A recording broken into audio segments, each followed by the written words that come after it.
I'm Mark Seifter. And I'm Linda Zias Palmer. And this is Arcane Mark.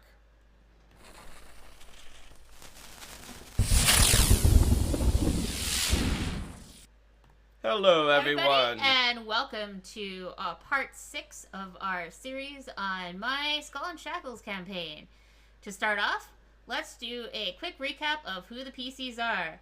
We have Maya PCs, GM PCs rather, the Hero Medium and False Medium by trade, and Tall Tale Teller Tiefling, Tethys Kaibali, and the Speaks to Sharks, Halfling Hydrokineticist Aaron Wetfoot, who would much rather stay in the background when he's not doing things like sinking ships into the sea or being the party's favorite siege weapon that doesn't risk damaging the ships that are, of course, part of their treasure. And as for the regular PCs, I mean, everyone's a regular PC if you use your imagination.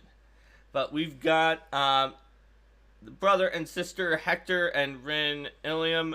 Rin is the captain, a swashbuckler, a devotee of Besmara, who is very, very faithful to the pirate queen and constantly believes that we just have to go on adventures to amuse Besmara and we'll get lots of treasures if we just take extremely shoddy and questionable plot hooks. Then there's Hector, who is a very skeptical, especially skeptical of this Besmara stuff, shaman of waves, but his wave spirit is actually Besmara, who started as a wave spirit before she stole divinity from an unnamed other deity, according to her backstory. Also, Rin and Hector are the children of a churlish admiral who wrecked on a really dangerous island on the Shackles, and after they escaped, they've been living on Besmar's throne and becoming pirates in Rin's case for the rest of their time. They each have a familiar. Rin has Ferusa, the Coral Capuchin, and Hector has Pontus, the emissary of the sea, tide pool dragon spirit animal. Then finally, the fifth character is Antiope, or Tai. I guess Rin is Mirani. So Tai is a brawler. She likes to beat things up using all sorts of fighting combat styles and just generally kick ass. She is the master gunner for the flagship, the Andromeda, and the entire fleet. And is very tough, but also somewhat more complex, even though she likes people to think she's just kind of simple and all about fighting. Mm-hmm. There's also a few NPCs who show up sometimes in our stories. Sendara Quinn is a cleric of Besmara who is less fanatical to Besmara than Rin is. That's true. And then there are the sisters Bethany and Valvarisa, who started as captains of a ship that the PCs pirated and have come to become trusted members of the overall crew who can captain their own ships. Bethany is a rogue and the only one in the entire group who's actually good with traps, so that's why she goes along. And Valvarisa is a bard, and who doesn't love bard buffs? So she also gets taken along as well. I mean, there are other people who can do it, but the trap finding ability and the trap spotter ability combined is a big upgrade over someone who just has a good amount of disabled device. Yeah. It was a little bit of an exaggeration, but you take her along. And bard buffs are just very good. Mm-hmm. And once the bard is at least 7th level, which Valvarisa is, you can get the wombo combo of move, action, inspire, courage plus good hope. And move, action, inspire, courage plus good hope. Like, people recognize how much you get from bonuses in Pathfinder 2nd edition because it's a little more. But even in 1st edition, getting +4 to attack rolls and damage rolls and +2 to saves and skill checks just like this is going to drastically raise up your damage. And that group, other than Hector the Shaman, are like all damage dealers. So there's nothing that would have helped that group more than bring in a bard to just add lots of Your bonuses. friendly 7th level bard who became a 9th level bard eventually because of how often you brought her along on your adventures. I mean, it's a lot of damage. Yep. So, those are some of the people who we have around. We also have, for example, gotten a lot of the people who were from Harrigan's crew onto our ship when we, when there was a time. Oh, so Captain Harrigan was our former captain who, in the adventure path, at the beginning, was the captain of the ship that sort of press ganged us and forced us into fighting with them. He was like less horrible than the people who were directly dealing with us at first, but then he like ate somebody's heart and was going all Dagon and has really gone very, very extreme. We did make a mistake in a previous episode when we said that we grabbed everyone, including the sorceress Peppery. She had been able to leave, but she was part of Harrigan's original adventuring party and like very, very close to him. And she was convinced that she could still save him so from she this refused. Dagon stuff. So she refused to leave at the time. But yeah, we did save her later, and then we forgot. In our run, I definitely played up how much Harrigan was getting into some troublesome things and doing things with Dagon as opposed to just having the standard things that where he's doing stuff with Chiliax, because I knew that with the PCs and how gung-ho Rin in particular was about piracy, that otherwise they would probably try to get in contact with him and like return the shit, like even after the Dagon thing and all that kind of stuff. Even after that, we tried to get in contact with him, but we did it by sending a sending to Peppery, and she basically told us, "Do not come because he talks every day about like murdering all of you and thinks that you mutiny." But I had him go off the deep end, pun intended. In terms of Dagon stuff and other things that he was desperately trying to do to get out of his bind with Chiliax, and that way it would sort of create like a little bit more of a separation there. So in terms of what happened next, we were in the latter stages of part 3 at this point, and we had just concluded a long chain of yak shaving. The quest that you have to do. Yeah. Watch the previous episode to this one if you want a full description of the term yak shaving. So it was at this point that we dipped back into part 2 a little bit, because we had not yet completed all of the side adventures there. The PCs sailed off into a fairly empty stretch of water that was up on the northern reaches of the Shackles, and that is where I had put the ghost ship event. So I realized that while we got the XP for it there, and this was when we defeated it for real, we weren't in that northern stretch right now because we had encountered the ghost ship before, and we hadn't right. We encountered it earlier. That's why in an early episode I was like, "What about the ghost ship?" And you were like, "Oh, that was later." So there was a ghost ship. It just comes up out of the sea. It's in the AP. It's super scary because it comes out of nowhere, and they just seem like they don't care about being destroyed, and it just comes back out of the mists. And once you defeat that ghost ship, the ghost captain got it in his head. His name was like Whalebone Pilk. Yeah. That his death knell was just going to haunt us and chase us down forever. Yes. So that's spooky. That's right. I had it start appearing to you earlier, but this is when you actually dealt with it. When you guys are like, you know what, we're just gonna board the ghost ship, and we're gonna make sure that we get rid of this guy for good. I think we did that. We had to face it multiple times. We boarded it earlier than that, but we eventually decided that the bell kept tolling, and it was a really it was really Chekhov's gunny / obvious bell that just kept tolling, and so maybe destroying the bell would stop the ship. That had become our new theory because we tried a few different things. That's right. So you realized that this thing was just going to keep coming back, and then you tried destroying the bell, and that was eventually enough to get the ship to stop coming back and haunting you. But yeah, that's right. You got the XP.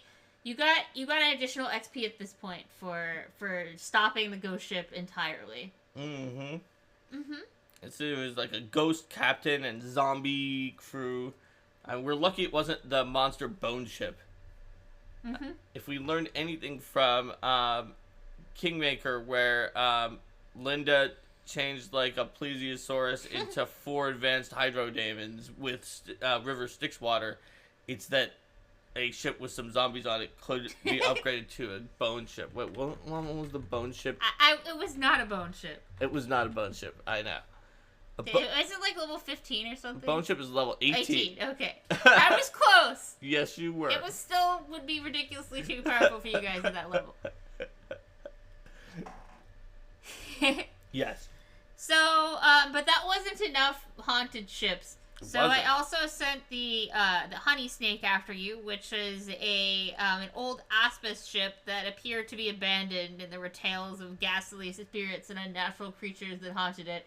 And so naturally, you guys were like, "Well, we got rid of one haunted ship. Another haunted ship comes our way. Why not?" So that one had like a poltergeist and Draugr and whites and all sorts of stuff on board it. That's right. You were able to take over We that dealt and with claim that ship for we've dealt with yourselves. Draugr before, so we were ready for the undead that time. So Lacedons and Draugr, undead themed about drowning. It's worth noting that our good friend Hector has wandering spirits at the level that we're currently at, and he takes lore like pretty much always because of the fact that, well, Waves is basically kind of not a good spirit, but lore gives him a bunch of spells from the wizard list, and there are no casters other than him in the usual party. And so he also has the favorite class bonus to get some from the clerics list, so he has a lot of lists. But when we know we're going after an undead group, which has happened a few times, he does take life as a secondary spirit, which gives him channeling and a bunch of positive energy. And that was super useful. Yep. For both of those. We also play with the house rule where channeling both harms undead and heals the party at the same time, like in Pathfinder 2nd Edition. Yeah, and like in the original playtest for Pathfinder. And the original playtest for Pathfinder. That was something that our group always kept around. Yep. It didn't really make sense that an uncontrolled burst that you can't stop from healing your enemies would not also harm undead. Okay, so 2 ghost ships down. It was time for the Free Captain's Regatta. Yes, the Free Captain's Regatta the Free Captain's Regatta is an extremely dangerous race, which takes place skirting along near the edge of the Eye of Abendigo, that massive hurricane that you see on the map of Golarion.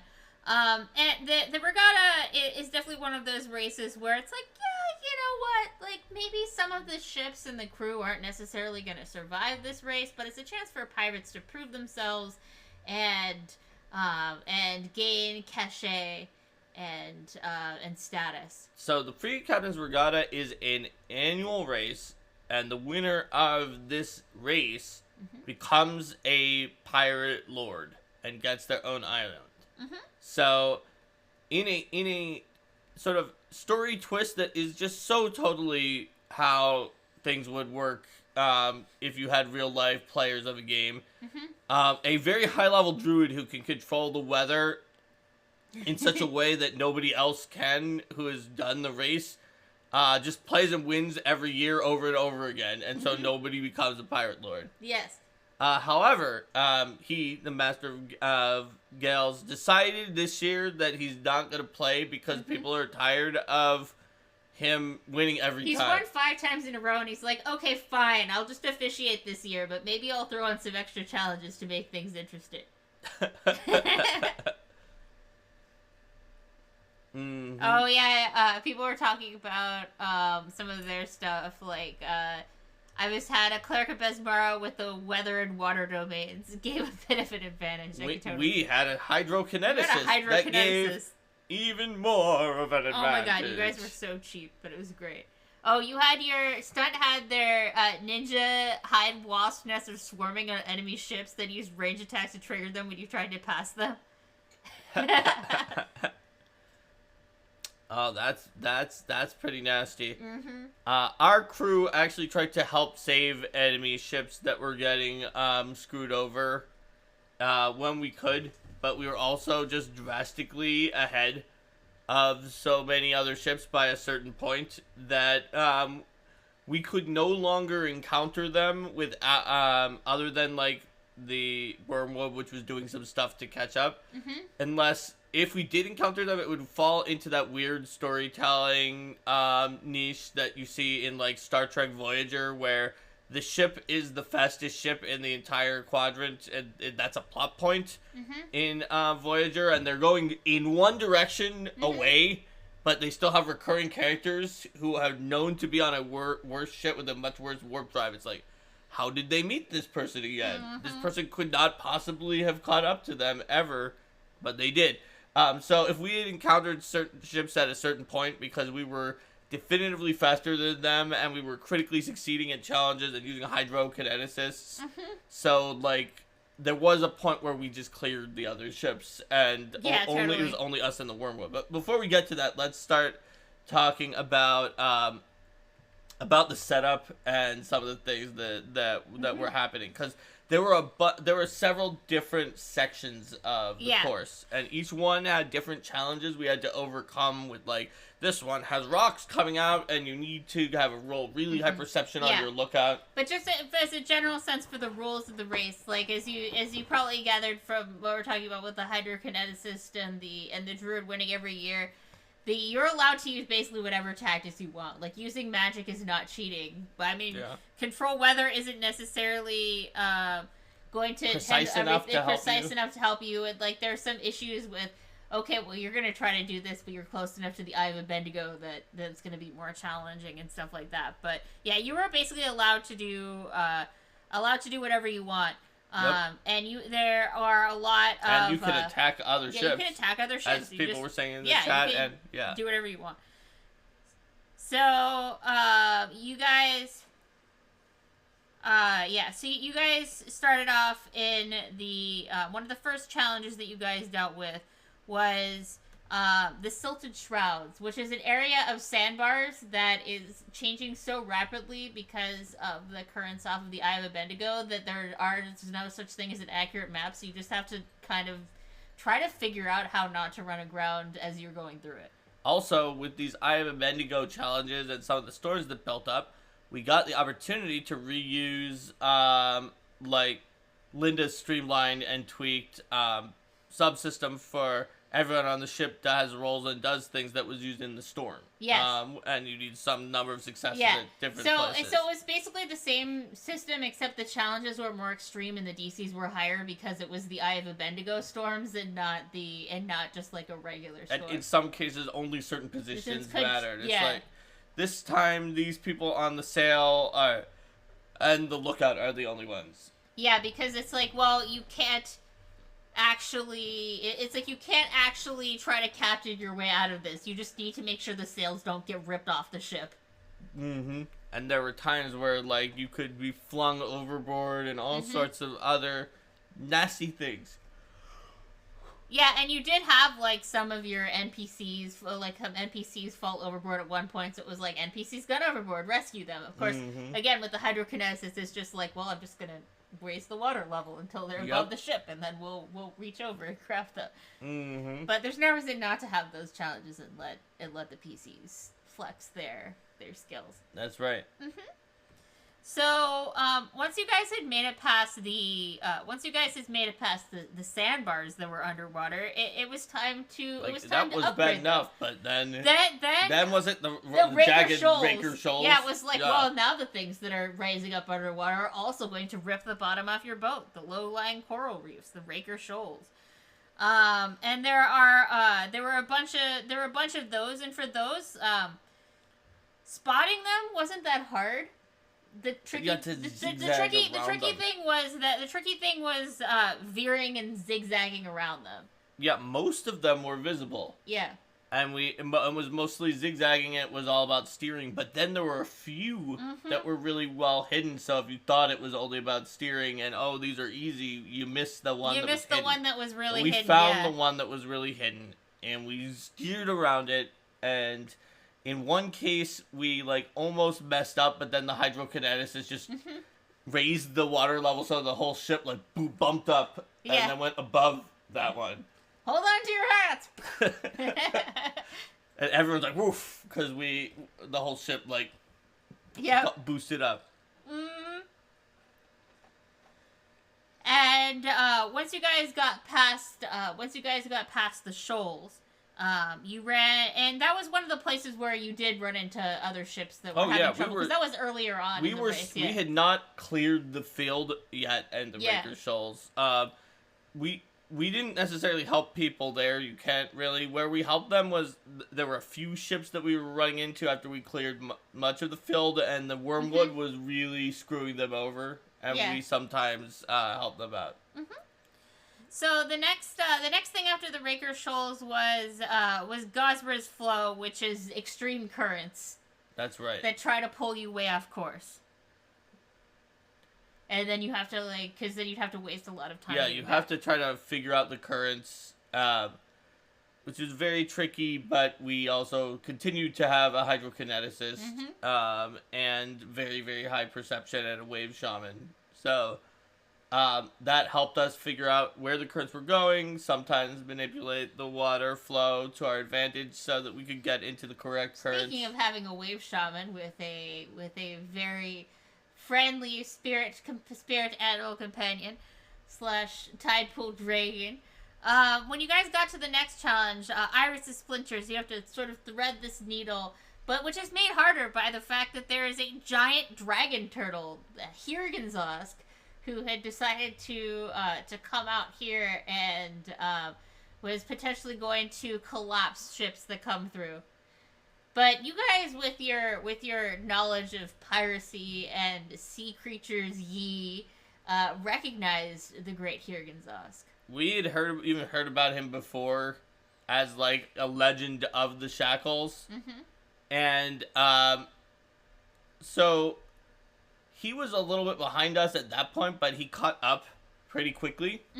And at that point, our emissary of the sea decided to show everyone that he is an emissary of the sea and you should take him seriously by just this tiny typal dragon just goes up to this super big gargantuan dragon turtle and just starts striking up a conversation with him in Draconic about yes, we've heard, I can't believe we're meeting the mighty Hirgenzosk, the legend of the Shackles. I have heard of ye. I am the emissary of the sea, and tried to roll diplomacy to butter up Hirgenzosk, and actually rolled a natural 19 or something, and did, and just basically successfully diplomacied Hirgenzosk with about being fellow sea dragons and how Hirgenzosk was great and mighty. And Pontus did not talk about the fact that you have to measure things based on size for their weight, for their size categories with Hirgenzosk, because Hirgenzosk is in such a different size category than Pontus. So this is something they mentioned before, though. But Pontus claims to be the mightiest dragon, even though he's a little tiny tadpole dragon, because he's just so ridiculously powerful for a tiny dragon, and he says you have to measure it as density and based on their size. When Ty was very skeptical, he was you wouldn't put someone who's a 100-pound wrestler or brawler in the same weight category as someone who's 200 pounds of pure muscle. That's true. So, yeah, I mean, the adventure path very much assumes that it's just like, oh, you have to try to sail around Hirganzask. Hirganzask is treated almost more like a force of nature. Whereas here, you guys were just like, oh, yes, and I'm going to try to butter him up. But I'm thinking this could go really badly for this tiny Tidepool dragon because Hirganzask is grumpy. And then you roll a natural 19. Also, Pontus, because of the fact that the Master of Gales promised a feast at the end of the event, Pontus also promised Hirganzask that he would be like a guest of honor at the feast if he wanted to, which Hirganzask wanted to. So when we got to the end of, it was pretty good. I actually I won't skip to that because it's relevant to the rest of what was happening. That Hirganzask is coming to the feast. So we've set that up. Yes. And we continue onward. So now Hirganzask is just, like, kind of following you guys around, I think he actually went back to the... He just went back. You told him where the start of the race was so that he would know where to go for the feast, yep. didn't you? Yes, and he also decided he still wanted to attack some of those other ships. Yeah. Anyway, because he felt like it. When they came through. So, yeah, I think that's right. He went back toward the start of the race, attacking other ships along the way. And by the time we talked him up, it was actually past this point when he actually caught up to us. But I wanted to finish that thread with Hirganzask until we bring him back at the start of the race when we get there. Because we actually had been at the point where he was there. It was like, oh, wow, but he was in the distance, and we were going very fast, and he was distracted by the other ships. He found us at a later, in a later area. Speaking of which, what are some later areas? Going actually into the storm itself, skirting on the outer edge of the Eye of Bendigo. So this is where you really had that, those big encounters with people going overboard, giant lightning strikes. The storm subsystem. There was a bad thing that happened like every time you rolled on a table. There was some unavoidable damage to the ship that you guys then had to rapidly repair. Yep. Fortunately, we got, I think, but I didn't see the table you were rolling on. I think pretty lucky overall on the kinds of things that happened, given that we were on the fringes of the eye. I think worse things probably could have happened than what happened to us. And we continue to have a wave shaman and a hydrokineticist, mostly a hydrokineticist, because wave shamans like to say that they're good at dealing with the sea, but are not actually good at dealing with the sea. So there were more reefs, there was even more lightning storms, this time with greater lightning elementals. And you guys also got, there is a thing here where you're supposed to be attacked by, invisible stalkers summoned by Peppery. Mm-hmm. But, like, Peppery didn't really want to hurt you guys at this point. Mm-hmm. So, instead, she just, like, sent a message to you, I think. Yep. Where she's just like, I think she still summoned the invisible stalker, but she had it be like, hey. She instead of attacking us, it was a warning that Harrigan was going to try something. Harrigan's going to try to kill you, and he told me to send invisible stalkers to kill you, so I instead sent this invisible stalker to give you this it was also an SOS from Peppery that, like, he's become much worse after we got all those other people from the crew out. He's become, like, Captain Ahab level obsessed, and, but not just with us, but also with the other captain that we claimed that it was, and I think he had destroyed him by then. It's like he brutally murdered this guy, and now he's coming after you. He's coming after you, and I can't stop him anymore, and I would like to join you guys instead, so let's make an extraction plan. Yep. Once we're done with this race. Mm-hmm.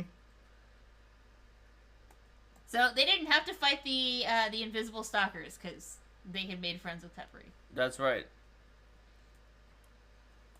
That after that, oh, Harrigan's gonna try to come after you. But the thing is, they didn't have to worry about Harrigan coming after them directly during that race, because Harrigan did, quote, go after them during that race by ordering Peppery to send invisible stalkers after them. Yep. Also, he came after us again, because he didn't like what the invisible stalkers had done, which was nothing. During the race, what did he do? So he did some things. I don't know if it's in there, but like, he did things to other ships where like he impaled one of them against a rock. That's the shit that we helped. I can't remember its name, but it was named, or at least you had named it, the ship that was also doing kind of well that he smashed across, so it was just him and us that were in the front. And when that was the case, he tried like a variety of different tactics. But eventually, we turned that against him because this is where we actually saved Peppery by what we did was we had already I wouldn't say perfected, but practiced a lot of times when someone went overboard, having Aram lift up the water in a bubble so that they would be brought onto the ship. So when he was and Pepper warned, like, he's gonna try to have me like shoot spells at your ship, and I can't not do it. So when Pepper was attacking us, like, we knocked her overboard, and then surreptitiously saved her, but it seemed like she'd just been sucked into the Eye of Bendigo to die. That's right. I wasn't able to remember. I knew that this was the point where you saved her, but I didn't remember exactly how that went down. That's right. That's right. She's like, I have to attack you. And he tried to, like, ram us like he did to the other ship, but he couldn't. And then eventually, also, during that time, we screwed over his ship enough with Aram, the hydrokineticist, that he no longer could keep catching up to us with some of the ridiculous things he'd been doing. This was an exception to your rule of don't damage the ships, because, yeah. Yeah. You broke that. You messed with the sails. You didn't break the really expensive stuff. Yep. We messed up his sails enough that the Andromeda was just way ahead of everybody now, instead of just us and the Wormwood.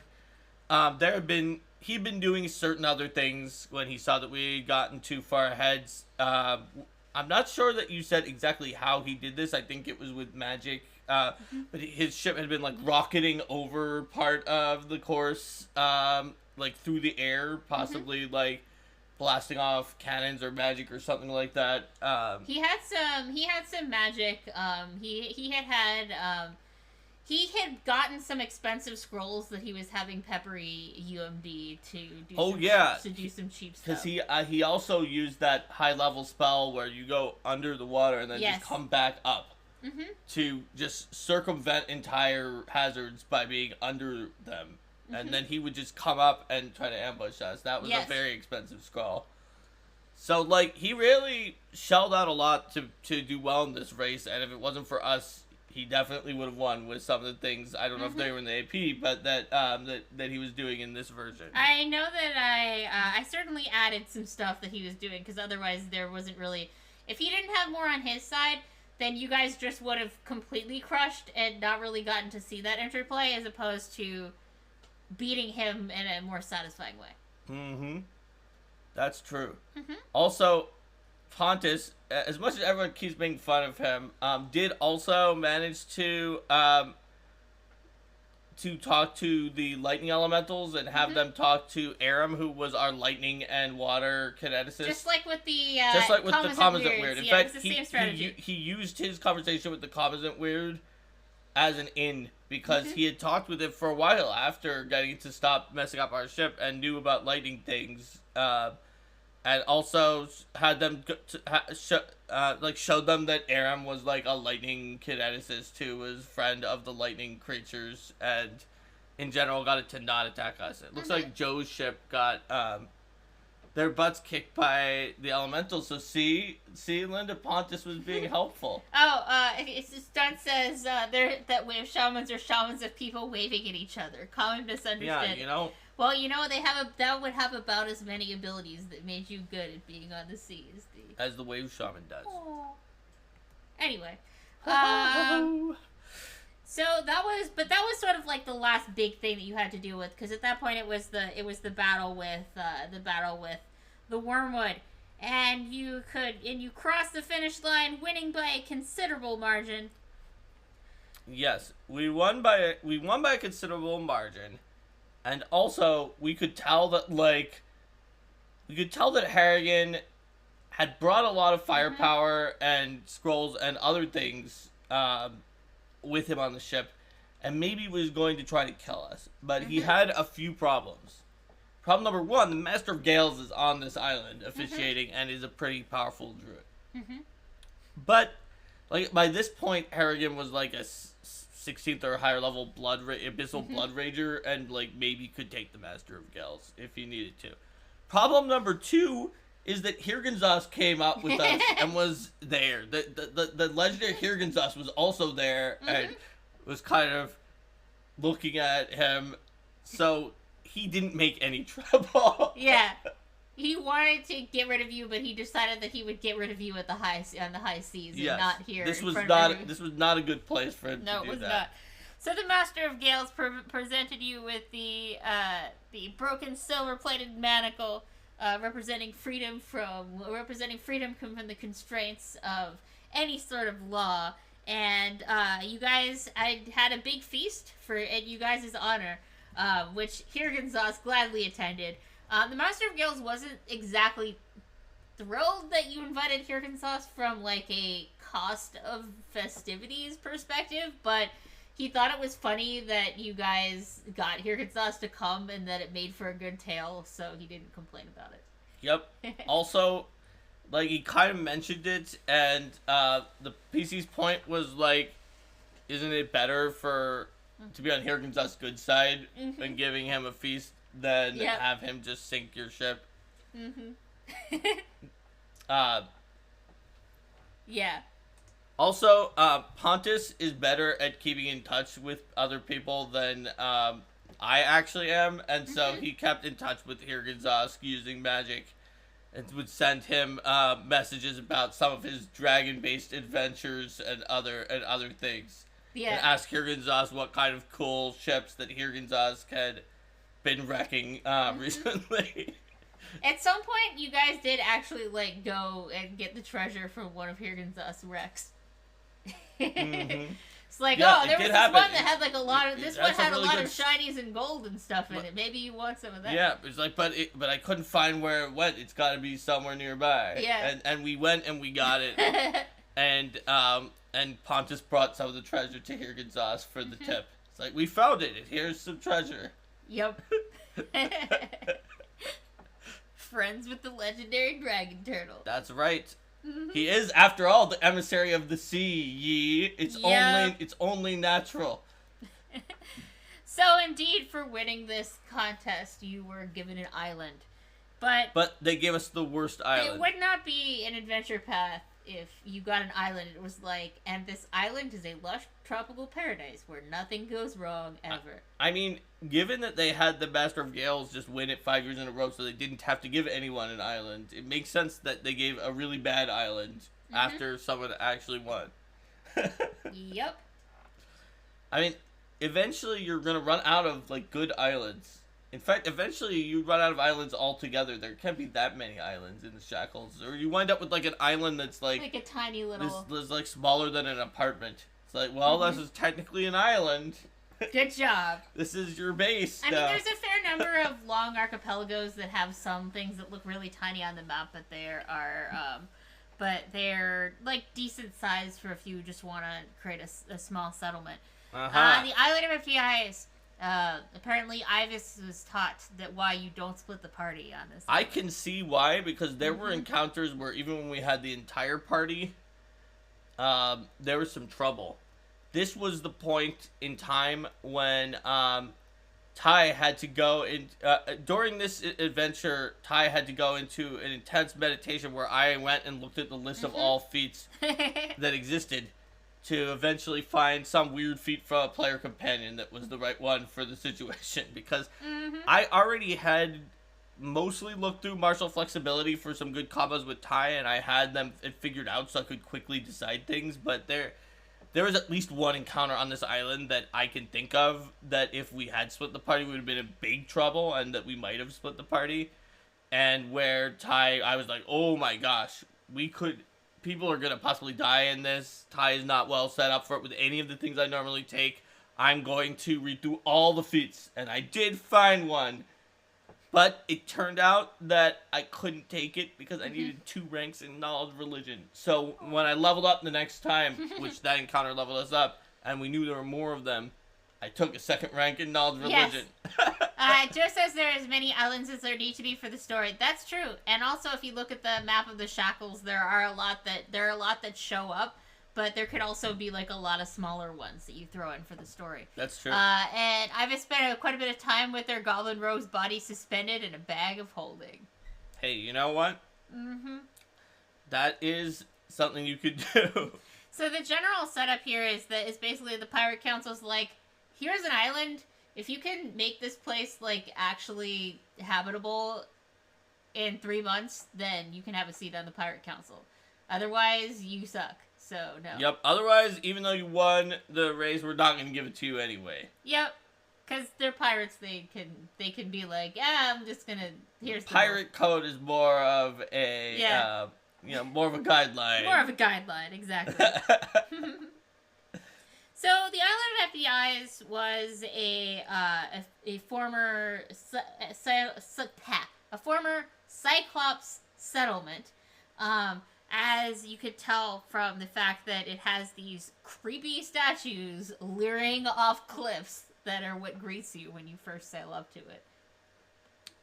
They say, "Hello, I'm a creepy statue leering at you from this cliff." They didn't actually talk at you. That would have been even creepier. I know. You said that they greet you. I was being poetic. I was being silly. Yes. So the one of the things that I like about this though is like you have Area A, the landing beach is called the Bay of No Hospitality, and I think that just really sums up this island in a nutshell. I mean, we tried to make it into a bay of hospitality, but then people brought bombs.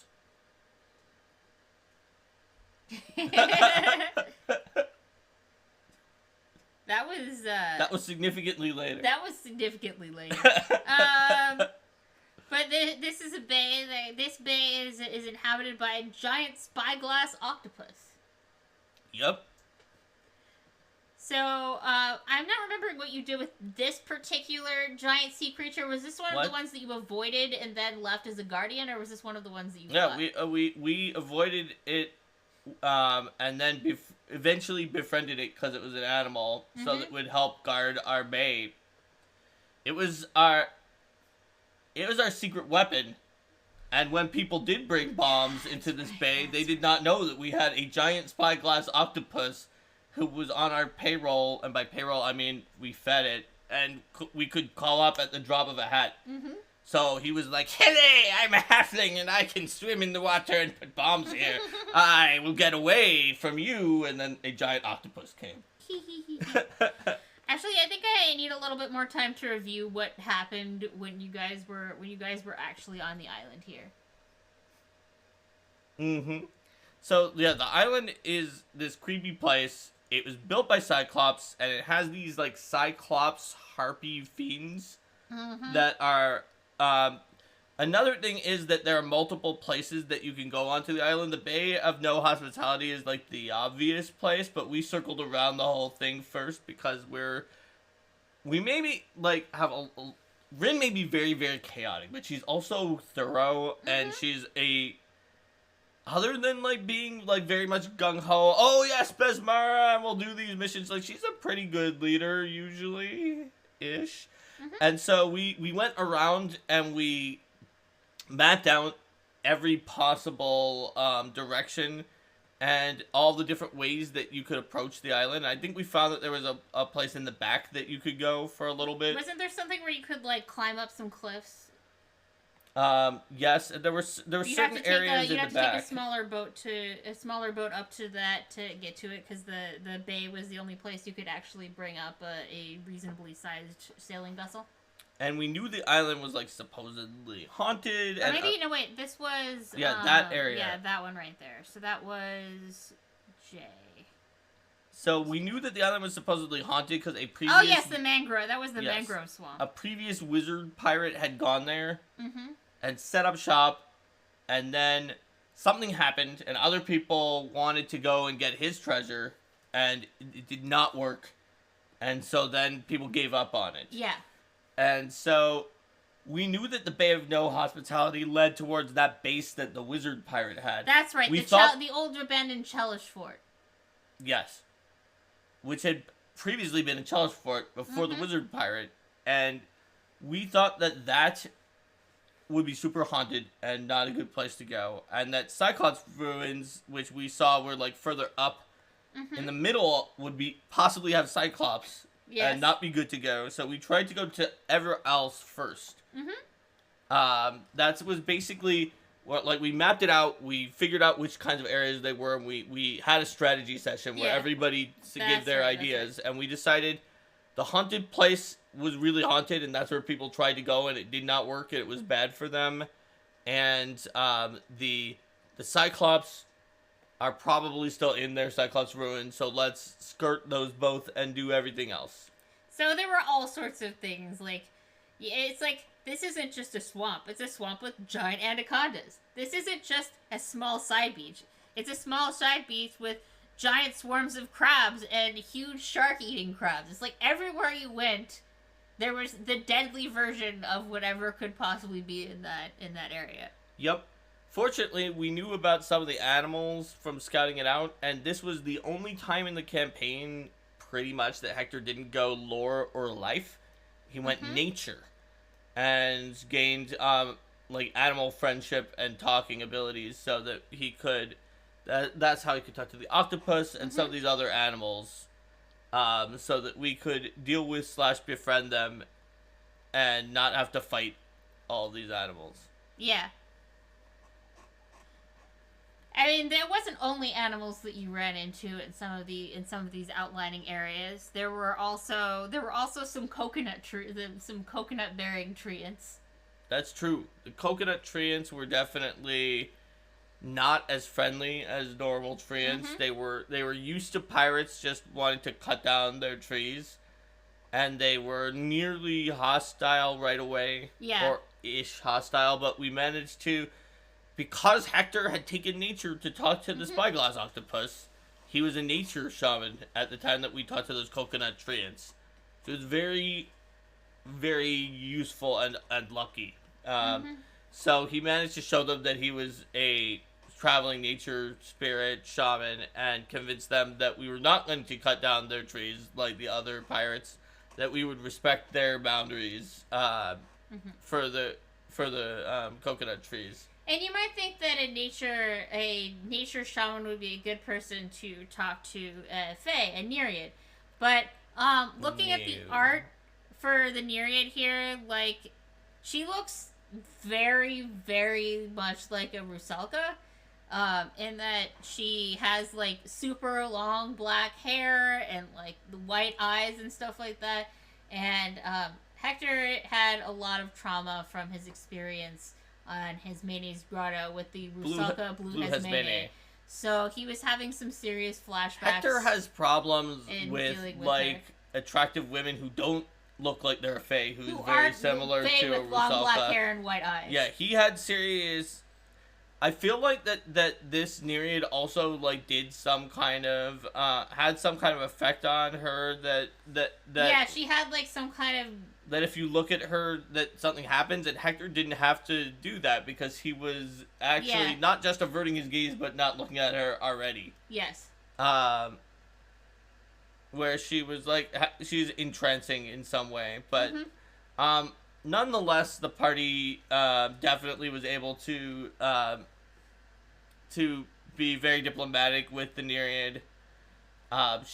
She convinced Tethys and some of the other characters to, like, hang out and go to the pool with her. Yeah, she's like, come swimming and all these kinds of things. She was the friendly and carefree. The friendliest person on this entire island. And she really wasn't a fan of a lot of the others on the island.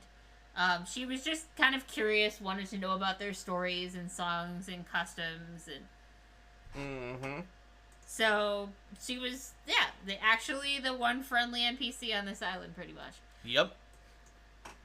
And she also was able to let you guys know about, more specifically, some of the other threats. A lot of which you had dealt with by the time you found her area. But a lot of the ones in that back place, I think. Yeah. But she was able to let you know of things like, well, these kelp fields have sargassum fiends in them. We saw those. So be careful of those. When we were sailing around the kelp fields. But wasn't there something like underwater near there that there was a shipwreck? Yeah, there was a shipwreck. Where you guys were able to go down and collect treasure from a shipwreck. And there's also a sunken Cyclops shrine, which is another one of the major areas here. Mm-hmm. So yeah, we definitely were able to collect from the shipwreck, but there were Sargassum fiends and things in the kelp beds. We went around the back up in the mountains. There's an area where a bunch of pterodons live. Yep, and she was able to basically tell us about hey, and about this the areas we had not found yet. Yeah, it's like, okay, this is where the pterodon area is. This is where the harpies live. So the harpies had harried us before. Yeah. And there's one thing that's actually scares Rin, who is mostly fearless and would probably try to duel like the Tarask if it came up to her. True facts it's about Rin. Multiple things, all of which force you to roll a will save or else die like a harpy does. Mm-hmm. Or like you might not die if the rest of your party defeats them. And these are fiendish harpies called Daughters of Emerta, who were sort of like giant Cyclops harpies that were descended from a Cyclops sorceress who worshipped Lamashtu. Yep. So we definitely brought along Velverisa, the bard, just in case harpies came. Mm-hmm. Like on another ship, but we didn't bring her everywhere, but when we were bringing the ships around, we brought multiple ships. Mm-hmm. Well, this was going to be your new base now. So. Yes, this was where we were bringing our fleet anyway. But we decided that we needed to take out the source of these harpies eventually once we had made our way towards that general area. That wasn't right away because I think that was near the center of the island. Yeah, but she told you where the harpies were, and you guys also found a dinosaur corral of just peaceful dinosaurs, which you didn't kill because they were just peacefully being in a corral. Yep. Why would you kill them? And it was the corral that the Cyclops had made. They also had like a back fishing area, right? That we found in the back that was like a little fishing wharf in the back of the island. And they had these giant statues of Cyclopes that had these valuable fire opals in their eyes as well that you guys were able to yoink for your own treasury. Mm-hmm. Those were sort of the main things that were and you also found a group of very hungry Cyclopes that were out guarding a lookout that they had been like, you guard this area. They had been exiled from the group and had not been properly fed. Mm-hmm. So they were out away from the ruins and sort of served the function of, if you hadn't already heard from the Nereid, Safina, that there were actually Cyclops actively on this island right now, then they would be the way for you guys to get to know that. So we sort of went around the periphery with some of these. And you tried to do all of the side things before you did any of the things that were like, this area is detailed, and part whatever, that were more detailed. Yep, because we thought those would be big and dangerous, and we didn't want to get harried by little dangerous things or have anything like that come out and attack us when we were weak. So dealing with the big things. Mm-hmm. I think this might make a natural stopping point because then we can begin with only the big sections of this island, each of which is kind of its own self-contained. Oh yeah, absolutely. So, with that being the case, let's say bye to YouTube. Bye. YouTube!